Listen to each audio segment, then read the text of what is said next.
hari ini pengurapan Tuhan hadir di tempat ini. Mari kita bersaat teduh. Terima kasih Tuhan Yesus, terima kasih Tuhan. Engkau Allah yang luar biasa bagi kami Tuhan. Terima kasih atas kemurahan kebaikan-Mu Tuhan kepada saat ini ya Bapa. Tuhan, kami datang untuk memuji memuliakan nama-Mu Tuhan. Kami rindu Tuhan akan kasih kuasa-Mu Tuhan. Pengurapan-Mu yang luar biasa bagi kami ya Bapa. Terima kasih Tuhan.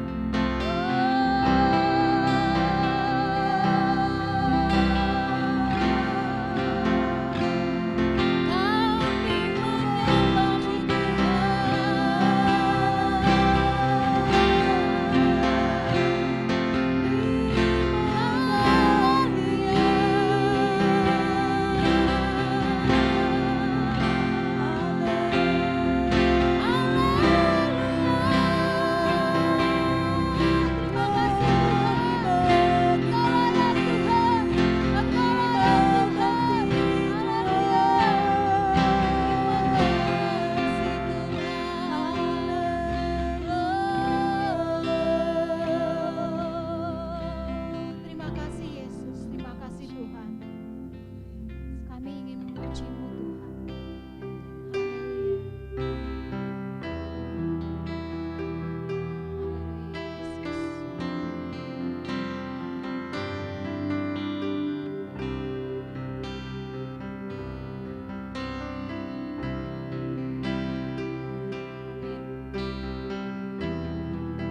Kalau memuji, kita berdiri di tempat, kita akan memuji Tuhan, segala puji syukur.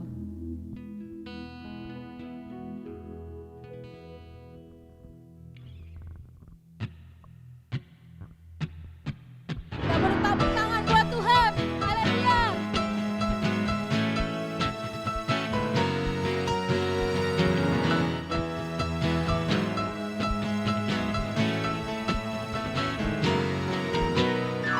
Segala puji syukur hanya bagimu Tuhan, sebab Kau yang layak dipuja.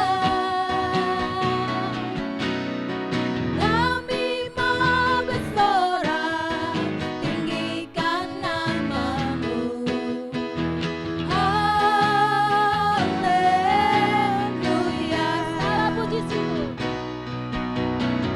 Segala puji syukur hanya bagimu Tuhan, sebab Kau yang layak dipuja.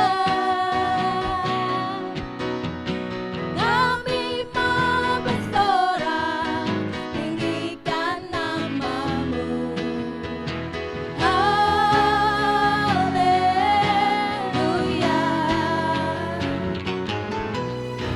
Soraklah, haleluya. Soraklah, haleluya. Haleluya.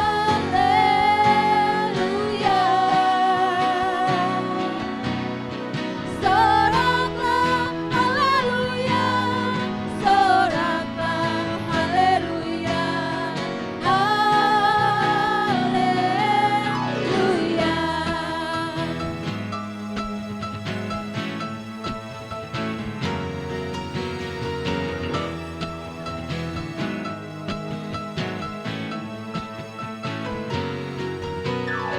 Segala puji syukur hanya bagimu Tuhan, sebab Kau yang layak dipuja. Kami mau bersorak, tinggikan nama-Mu. Haleluya. Soraklah, soraklah, haleluya. Soraklah, haleluya. Haleluya. Soraklah, haleluya.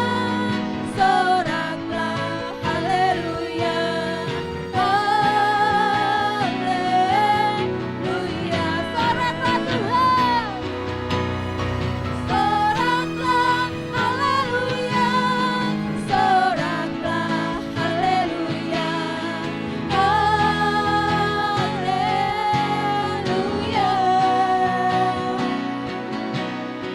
Soraklah, haleluya. Soraklah, haleluya. Haleluya. Soraklah Tuhan.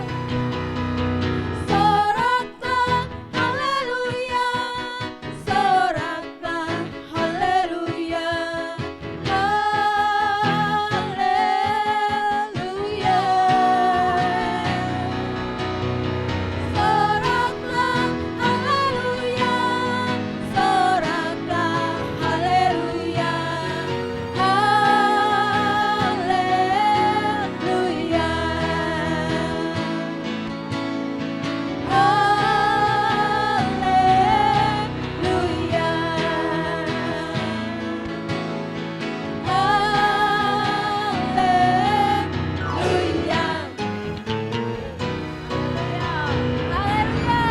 Haleluya. Jemaat silakan duduk kembali. Kita mau persiapkan hati kita untuk mendengarkan sebagian firman Tuhan. Bapa, kami rindu Tuhan. Kami rindu akan kasih kuasa-Mu di tempat ini ya Bapa. Kami datang Tuhan. Glory haleluya Yesus. Terima kasih Tuhan Yesus, terima kasih Tuhan. Oh, haleluya Yesus. Bila kami menyanyikan namamu ya Bapa. Haleluya.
Sungguh kau hebat,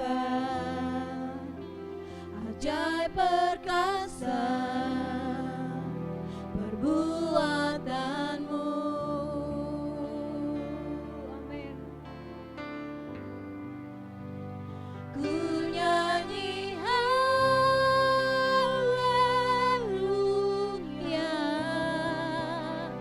ku nyanyi haleluya.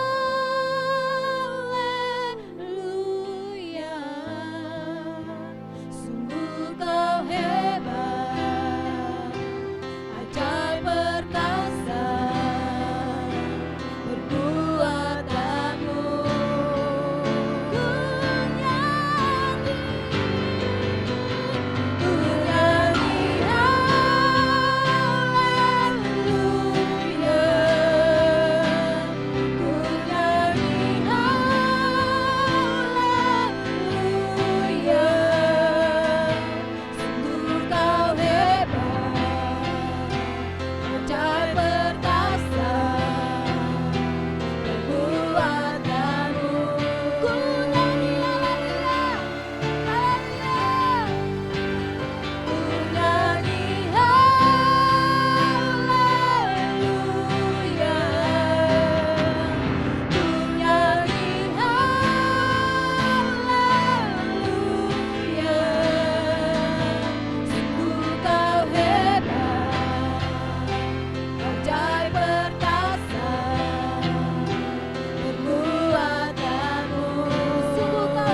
Engkau mengangkatkan hati setiap kerinduan kami kepadamu ya Bapa. Terima kasih Yesus, terima kasih Tuhan. Kami bernyanyi Tuhan, kami memuji muliakan-Mu Tuhan, kami meninggikan mengangkat Engkau ya Bapa.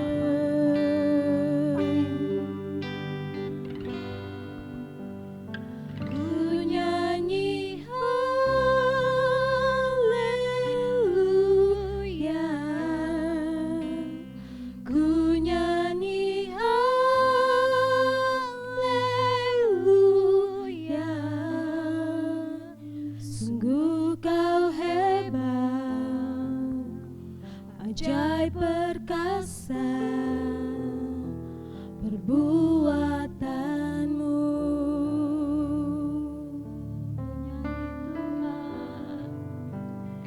Ku nyanyi haleluya,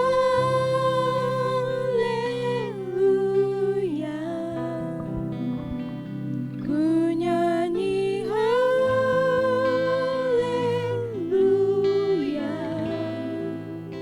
Sungguh kau hebat, ajaib perkasa perbuatanmu.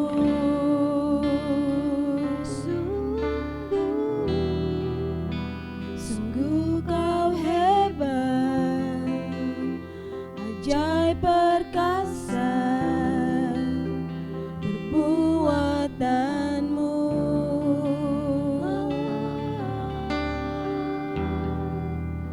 Sungguh kau hebat, ajaib perkasa perbuatanmu.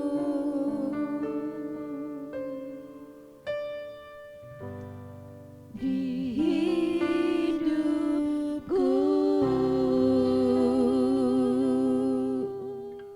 Baik Bapak Ibu Saudara-saudara sekalian, sebelum kita mendengarkan firman Tuhan, kita berdoa. Bapa di sorga, Bapa yang mulia, yang kudus, yang kami muliakan di dalam Kristus Yesus, pada pagi hari ini kami datang kepada Tuhan bersyukur oleh karena kemurahan-Mu, kami ada sebagaimana adanya pada saat ini, dan Tuhan, kami mau mendengarkan kebenaran firman Tuhan. Oleh karena itu hamba berdoa di dalam nama Yesus, biarlah lewat kebenaran firman-Mu Bapa di sorga, kami terus mengalami berbagai terobosan di dalam kehidupan kami, pemulihan terjadi di dalam kehidupan kami terus mengalami setiap berkat Tuhan. Terima kasih Bapa, kami siap untuk mendengarkan kebenaran firman-Mu di dalam nama Tuhan Yesus. Haleluya, setiap kita yang percaya berkata, amin. Shalom Bapak Ibu Saudara-saudara sekalian yang diberkati Tuhan. Kita berjumpa lagi di pagi hari ini. Kita akan mendengarkan satu kebenaran firman Tuhan yang terambil dari Yohanes pasal 21 ayat 20 sampai dengan ayat yang ke-23. Saya akan bacakan untuk kita semua demikian. Ketika Petrus berpaling, ia melihat bahwa murid yang dikasihi Yesus sedang mengikuti mereka, yaitu murid yang pada waktu mereka sedang makan bersama duduk dekat Yesus dan yang berkata, Tuhan, siapakah dia yang akan menyerahkan Engkau? Ketika Petrus melihat murid itu, ia berkata kepada Yesus, Tuhan, apakah yang akan terjadi dengan dia ini? Jawab Yesus, jikalau aku menghendaki supaya ia tinggal hidup sampai aku datang, itu bukan urusanmu, tetapi engkau ikutlah aku. Maka tersebarlah kabar di antara saudara-saudara itu bahwa murid itu tidak akan mati. Tetapi Yesus tidak mengatakan kepada Petrus bahwa murid itu tidak akan mati, melainkan jikalau aku menghendaki supaya ia tinggal hidup sampai aku datang, itu bukan urusanmu. Demikian firman Tuhan yang kita baca bersama-sama. Bapak Ibu Saudara-saudara sekalian, tema kita pada pagi hari ini, ikutlah aku. Kalau kita membaca Yohanes pasal 21, itu masih berbicara mengenai penampakan Yesus. Penampakan Yesus di pantai Danau Tiberia adalah penampakannya yang ketiga kali, yang secara khusus kepada murid-muridnya. Ya, kalau kita baca di dalam ayat yang ke-14, itulah ketiga kalinya Yesus menampakkan diri kepada murid-muridnya sesudah ia bangkit dari antara orang mati. Lalu kemudian Bapak Ibu Saudara-saudara sekalian, di pantai Danau Tibeриas inilah Yesus berbicara kepada Petrus secara khusus. Yesus berbicara secara pribadi dengan Petrus setelah dia menyiapkan sarapan untuk mereka semua. Di dalam percakapan bersama dengan Petrus itu, Tuhan Yesus meyakinkan, ya, Tuhan Yesus meyakinkan dan memastikan Petrus untuk mengasihinya dan mengembalakan umatnya. Selain itu, Tuhan Yesus menyampaikan bagaimana Petrus akan mati dan memuliakan Allah. Dan setelah percakapan itu, Tuhan Yesus berkata kepada Petrus, "Ikutlah aku." Jadi Bapak Ibu Saudara-saudara sekalian yang diberkati oleh Tuhan, sampai hari ini Tuhan Yesus terus mengajak kita untuk mengikut Dia. Amin. Saya ulangi lagi, sampai hari ini Tuhan Yesus terus mengajak kita untuk mengikutinya. Pertanyaan bagi kita semua adalah, sudahkah kita mengikut Tuhan dengan sungguh-sungguh?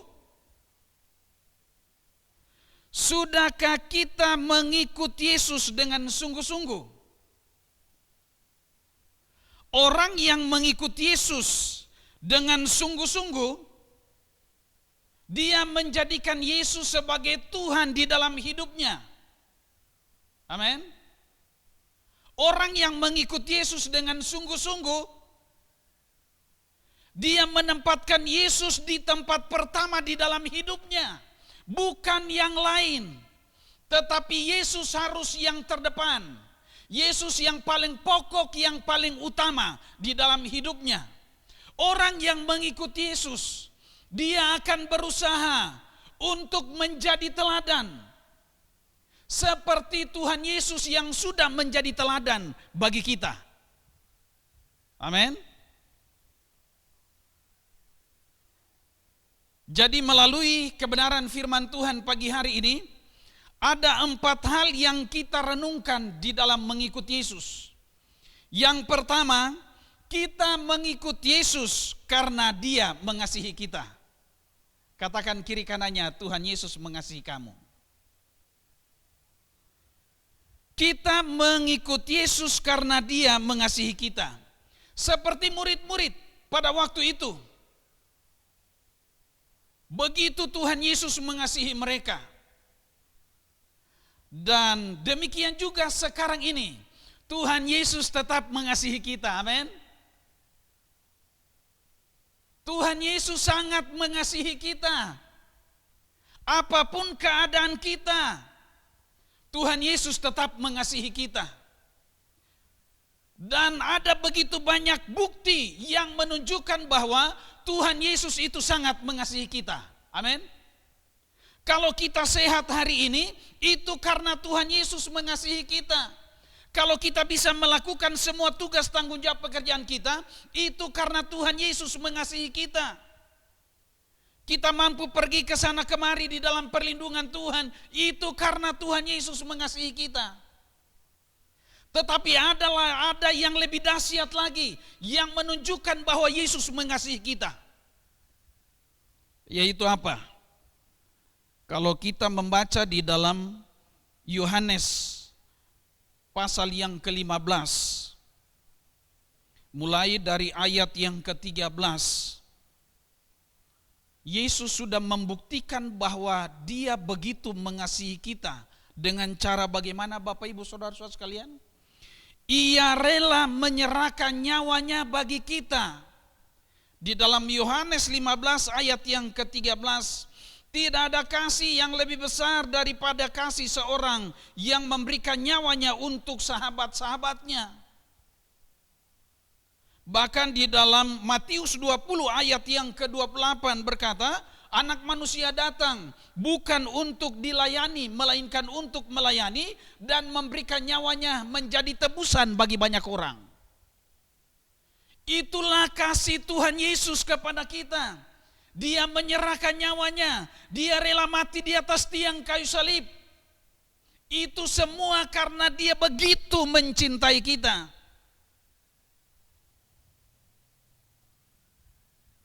Dia begitu mencintai kita, dia begitu mengasihi kita. Sehingga dia rela untuk disiksa, dicambuk. Hanya karena dia ingin untuk membebaskan kita, memerdekakan kita dari belenggu dosa. Dia rela menyerahkan nyawanya. Untuk siapa? Untuk semua orang tatkala mereka datang kepada dia. Lalu kemudian yang berikut, bukti kasih Yesus yang luar biasa. Masih di dalam Yohanes 15 ayat yang ke-16. Ayat yang ke-15 dikatakan, Aku tidak menyebut kamu lagi hamba, sebab hamba tidak tahu apa yang diperbuat oleh tuannya, tetapi aku menyebut kamu sahabat, karena aku telah memberitahukan kepada kamu segala sesuatu yang telah kudengar dari Bapakku. Luar biasa Bapak Ibu Saudara-saudara sekalian. Bukti bahwa Yesus itu sangat mengasihi kita adalah apa? Dia menyebut kita sebagai sahabat. Amin. Kalau tadi kita hanya sebatas hamba, kalau hamba itu tidak tahu apa yang dilakukan oleh tuannya, oleh karena itu dia menyebut kita sebagai sahabat. Sehingga antar sahabat tidak ada yang rahasia. Artinya bahwa segala sesuatu yang baik yang dari Tuhan, dia akan nyatakan semuanya kepada kita, karena kita disebut sebagai sahabatnya. Haleluya, puji Tuhan. Katakan kiri kanannya, engkau sahabat Tuhan. Lalu yang berikut Bapak Ibu Saudara-saudara sekalian, di dalam ayat yang ke-16 Yohanes 15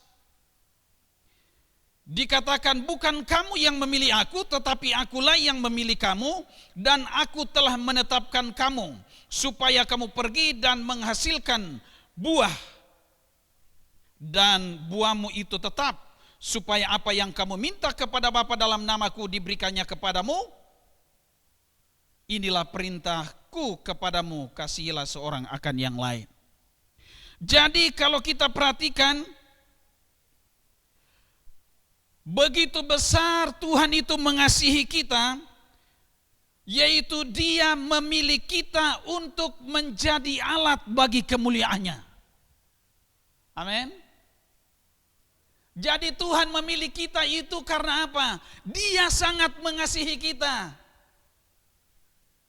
Dan kita sudah dipilih oleh Tuhan. Harapan dari Tuhan Yesus bagi kita adalah tatkala kita sudah dipilih olehnya, dia katakan bahwa kita harus pergi dan menghasilkan buah. Kita harus menjadi berkat bagi orang-orang yang ada di sekeliling kita.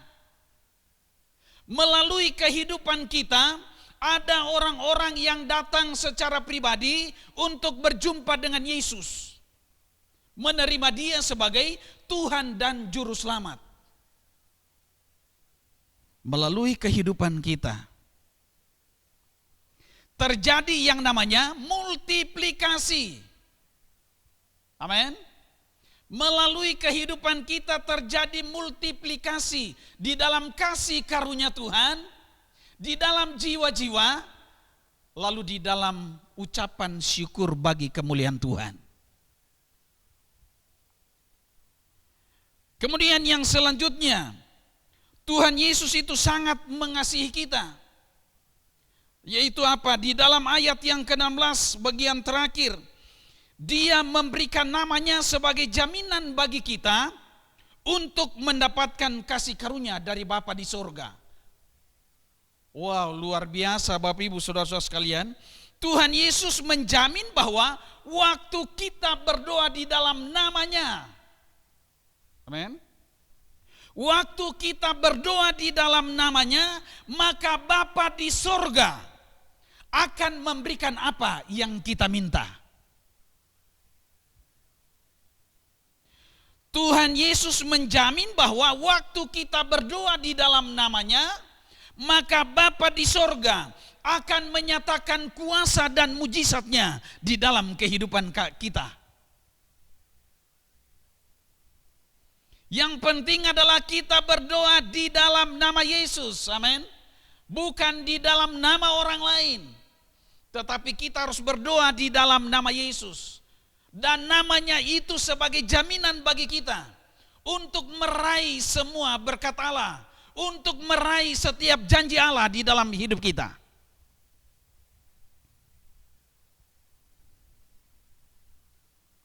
Dan itu adalah kasih-Nya Tuhan bagi kita, amin. Jadi kita mengikuti Yesus karena Dia mengasihi kita. Yang kedua, kita mengikuti Yesus berarti tidak berpaling atau menoleh ke belakang. Yang percaya berkata amin. Ketika kita mengikuti Yesus, tapi kita berpaling ke belakang, maka kita akan tersandung dengan banyak hal yang akan membuat kita sehingga hidup kita tidak berkenan kepada Tuhan. Mengapa? Karena saat kita berpaling ke belakang, saat kita menoleh ke belakang, itu artinya kita lebih mengikuti keinginan kita sendiri, kita lebih mengikuti kehendak kita sendiri daripada mengikuti kehendak Tuhan. Dan akhirnya apa Bapak Ibu Saudara-saudara sekalian? Kita gagal. Iman kita akan menjadi lemah. Dan yang lebih parah lagi, hidup kita hancur.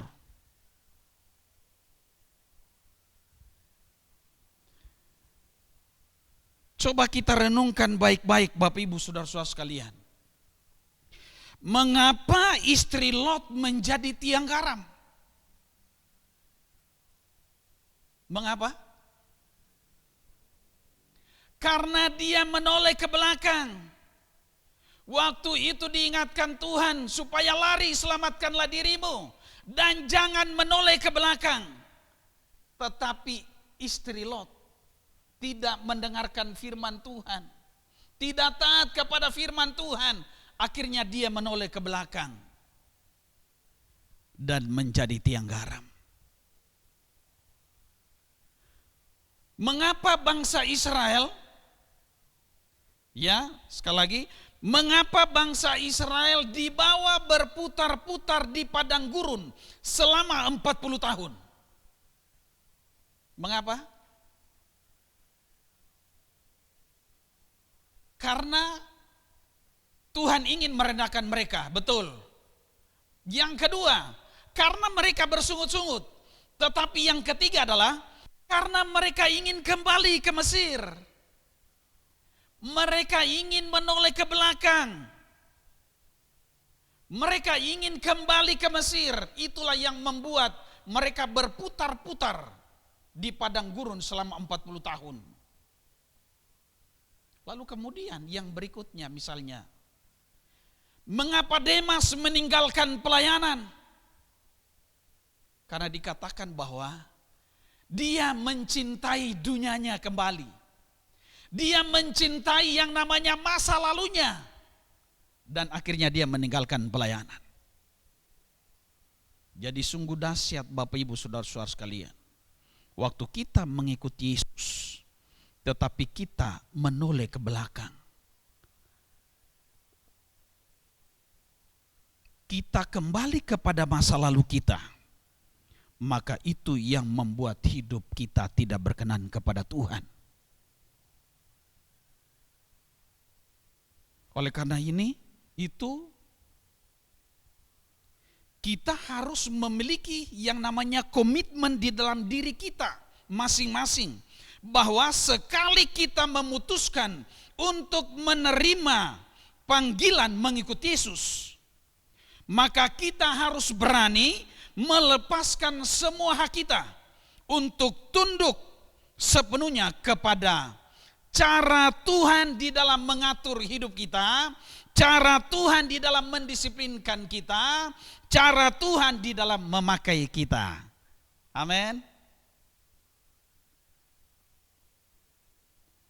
Jadi Bapak Ibu Saudara-saudara sekalian, kalau kita membaca di dalam Lukas 9 ayat 59 sampai 62, waktu kita mengikut Tuhan, jangan banyak alasan. Mengapa? Karena mengikut Tuhan itu adalah satu pengabdian diri dengan sepenuh hati. Amin. Yang ketiga,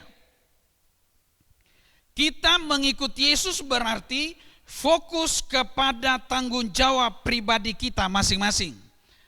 Katakan sama-sama dengan saya, fokus.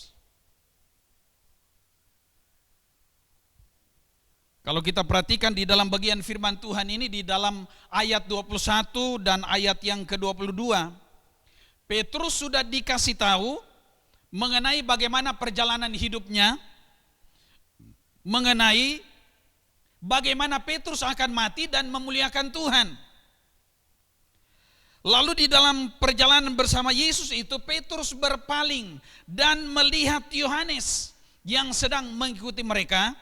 Lalu Petrus berkata kepada Tuhan Yesus, "Tuhan, apa yang akan terjadi dengan dia ini?" Lalu Tuhan Yesus menjawab apa Bapak Ibu Saudara-saudara sekalian? Kalau aku menghendaki supaya dia tetap hidup sampai aku datang, itu bukan urusanmu, tetapi engkau ikutlah aku. Kata Tuhan Yesus kepada Petrus. Petrus tidak fokus kepada tanggung jawab pribadinya, tetapi dia sibuk dengan urusan orang lain. Dia ingin tahu bagaimana nasibnya dari Yohanes. Dan Bapak Ibu Saudara-saudara sekalian, seringkali kita seperti Petrus. Kita sibuk dengan urusan orang lain dan melalaikan tanggung jawab pribadi kita. Kita sibuk ingin tahu urusan orang lain, tapi urusan pribadi kita berantakan.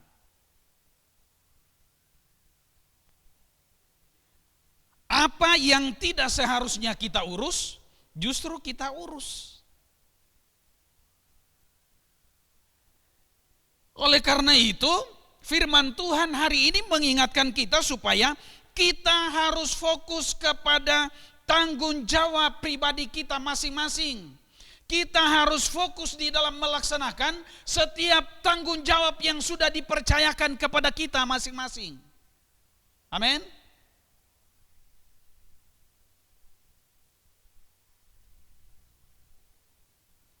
Bahkan di dalam kebenaran firman Tuhan yang lain, misalnya di dalam Ibrani 12,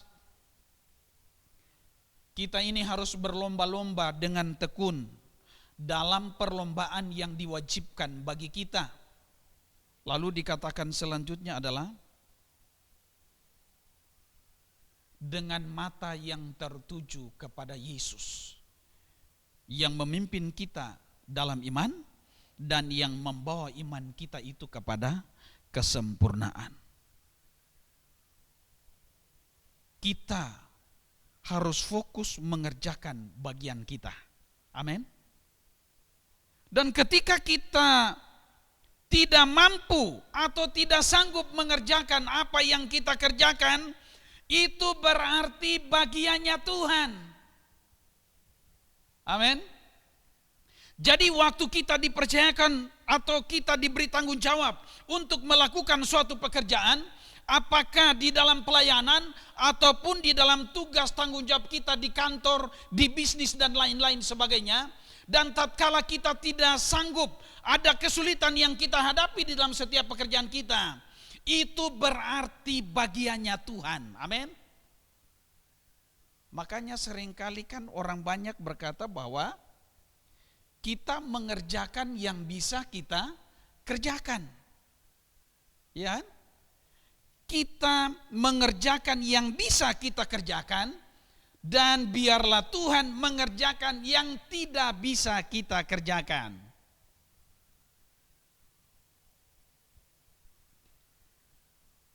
Kalau kita membaca lagi misalnya di dalam 1 Korintus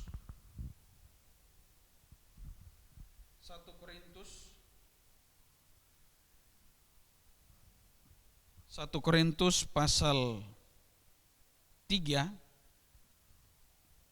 ayat yang ke-6 dan ayat yang ke-8 berkata begini. Aku menanam, Apolos menyiram, tetapi Allah yang memberikan pertumbuhan.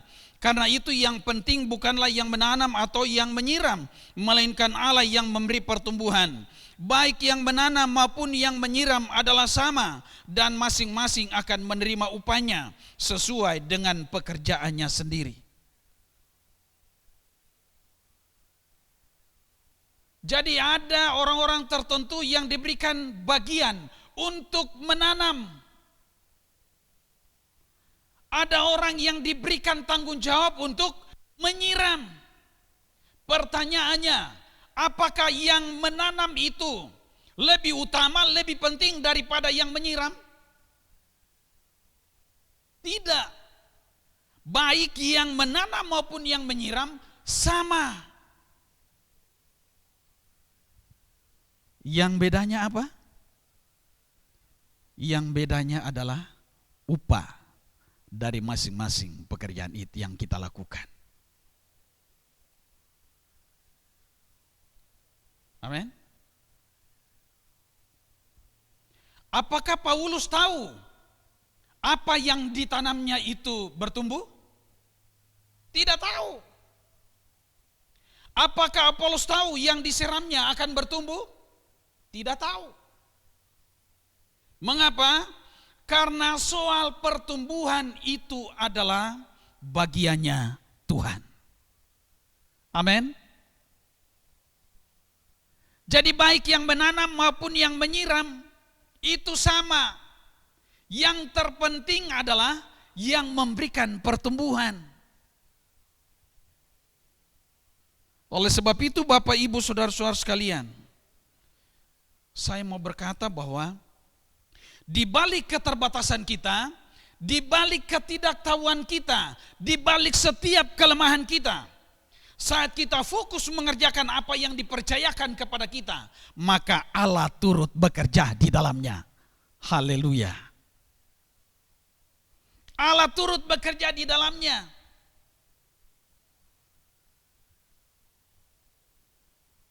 Jadi kita harus tetap fokus kepada tanggung jawab pribadi kita masing-masing.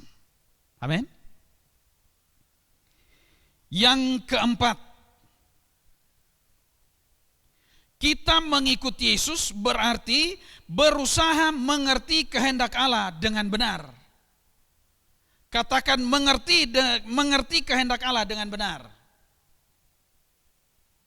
Ya, di dalam ayat yang ke-23 perkataan Yesus disalah mengerti. Lalu kemudian tersebar juga secara salah.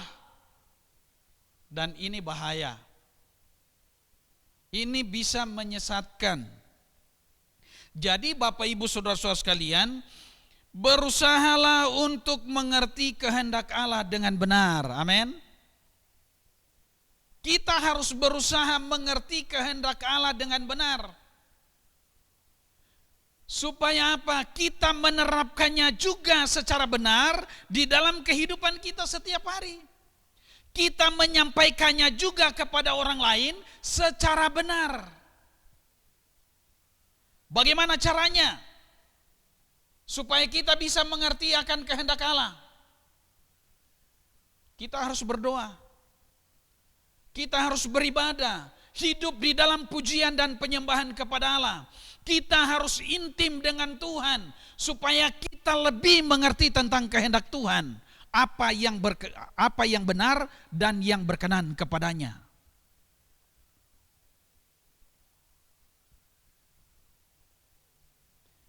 berusaha mengerti kehendak Allah dengan benar, membuat iman kita menjadi kuat. Amin. Kita tidak akan mudah digoyahkan oleh berbagai ajaran yang tidak benar. Efesus 5 ayat 17 sampai 18 berkata, sebab itu janganlah kamu bodoh, tetapi usahakanlah supaya kamu mengerti kehendak Tuhan. Dan janganlah kamu mabuk oleh anggur, karena anggur menimbulkan hawa nafsu, tetapi hendaklah kamu penuh dengan roh. Katakan penuh dengan roh.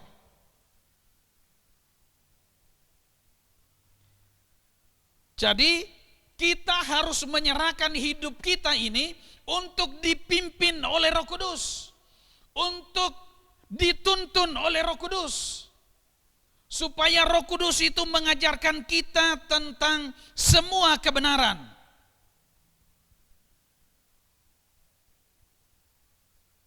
Oleh karena itu, Bapak Ibu Saudara-saudara sekalian yang diberkati oleh Tuhan, mari kita serahkan hidup kita ini untuk dipimpin oleh Roh Kudus, berserah kepada tuntunan Roh Kudus, supaya kita lebih mengerti tentang kebenarannya Tuhan, kita mengerti tentang kehendaknya Tuhan di dalam kehidupan kita. Apa yang Tuhan mau bagi kita, itulah yang akan kita kerjakan. Amin. Jadi mengikut Yesus berarti kita harus berusaha untuk mengerti kehendak Allah dengan benar. Amin. Jadi inilah bagian firman Tuhan yang kita dengar bersama-sama pada pagi hari ini. Jangan hanya kita mendengar saja dan berlalu, tetapi kita renungkan firman ini dan melakukan di dalam kehidupan kita tiap hari. Amin. Mari kita berdoa. Bapa di sorga, kami bersyukur untuk kebenaran firman-Mu. Materaikan kebenaran-Mu Tuhan di dalam hati dan pikiran kami semua. Dan mampukan kami Bapa, supaya kami mengalami kebenaran-Mu Tuhan. Kami mengalami firman-Mu di dalam kehidupan kami tiap hari. Terima kasih Bapa di sorga. Di dalam nama Yesus kami berdoa. Haleluya. Amin. Mari kita bersyafaat kepada Tuhan. Terima kasih Tuhan Yesus, kalau saat ini kami bisa beribadah, memuji dan menyembah Engkau Tuhan. Kami sudah mendengarkan firman Tuhan. Biarlah firman Tuhan terus menggairahkan kami, supaya kami terus hidup menjadi saluran berkat bagi banyak orang. Saat ini Bapa, hamba berdoa menyerahkan seluruh jemaat ke dalam tangan Tuhan. Engkau berkati mereka semua di dalam kehidupan setiap hari. Engkau campur tangan di dalam setiap hal yang mereka kerjakan Tuhan. Dalam nama Yesus, Engkau tolong seluruh jemaat, sehingga hidup mereka senantiasa menyenangkan hati Tuhan. Mereka boleh menyerahkan hidup mereka sepenuhnya ke dalam tangan-Mu Tuhan. Biarlah mereka terus mengalami hal-hal yang luar biasa bersama dengan Tuhan. Dalam nama Yesus. Dan Engkau campur tangan Tuhan lewat semua hal yang mereka kerjakan, sehingga kelimpahan terobosan itu terus terjadi di dalam kehidupan seluruh jemaat yang ada. Dan Engkau tutup bungkus seluruh jemaat dengan kuasa darah-Mu Tuhan, sehingga semua terhindar dari segala yang jahat, terhindar dari segala sakit, penyakit, niat jahat orang. Bapa, dalam nama Tuhan Yesus, saat ini hamba juga berdoa menyerahkan semua anak-anak kami ke dalam tangan Tuhan. Di dalam persiapan mereka secara khusus, yang kelas 6, yang kelas 3 SMP, kelas 3 SMA, Tuhan tolong mereka, sehingga keberhasilan yang luar biasa itu menjadi milik mereka Bapa. Dan ke depan sekolah, kampus mana yang mereka rindukan, biarlah itu Tuhan nyatakan bagi mereka semua. Masa depan anak-anak kami semua kami serahkan ke dalam tangan Tuhan. Terima kasih Bapa di sorga. Saat ini Tuhan hamba berdoa menyerahkan bangsa dan negara kami ke dalam tangan Tuhan. Engkau tolong pemerintah bangsa kami yang ada Tuhan. Mampukan mereka di dalam hikmat kekuatan-Mu, sehingga mampu menyelesaikan setiap tugas tanggung jawab mereka di dalam memajukan bangsa ini. Dan Tuhan, semua yang terjadi di bangsa ini Tuhan, kami berdoa menyerahkan NTT, NTB ke dalam tangan Tuhan. Masyarakat yang mengalami situasi yang ada, Tuhan tetap berikan kekuatan kesehatan bagi mereka semua. Semua yang mereka perlukan Tuhan Engkau cukupkan. Engkau campur tangan lewat pemerintah bangsa kami, sehingga mampu untuk mengatasi semua keadaan di sana dengan baik. Terima kasih Bapa di sorga. Kota Bekasi di mana kami tinggal pun kami serahkan ke dalam tangan Tuhan. Engkau campur tangan lewat pemerintah Kota Bekasi yang ada, sehingga mampu untuk mensejahterakan masyarakat Kota Bekasi. Terima kasih Bapa yang baik. Dan hamba berdoa menyerahkan seluruh kehidupan kami akan kami jalani di dalam minggu yang baru ke dalam tangan Tuhan. Engkau Allah yang mendahului segala sesuatu, dan bila apa yang kami kerjakan kami lakukan, semuanya itu berhasil oleh karena campur tangan Tuhan. Terima kasih Bapa di sorga. Saya persilakan jemaat Tuhan bangkit berdiri. Angkat tanganmu dan terimalah berkat daripadanya. Tuhan memberkati engkau dan melindungi engkau. Tuhan menyinari engkau dengan wajah-Nya dan memberi engkau kasih karunia. Tuhan menghadapkan wajah-Nya kepadamu dan memberi engkau damai sejahtera. Anugerah yang kekal yang berasal dari Allah Bapa kita, keselamatan yang ada di dalam Kristus Yesus, persekutuan dengan Roh Kudus tetap tinggal menyertai jemaat Tuhan mulai hari ini, esok, sampai Tuhan Yesus datang kembali. Haleluya. Amin. Selamat hari Minggu untuk kita semua. Tuhan Yesus memberkati. Shalom.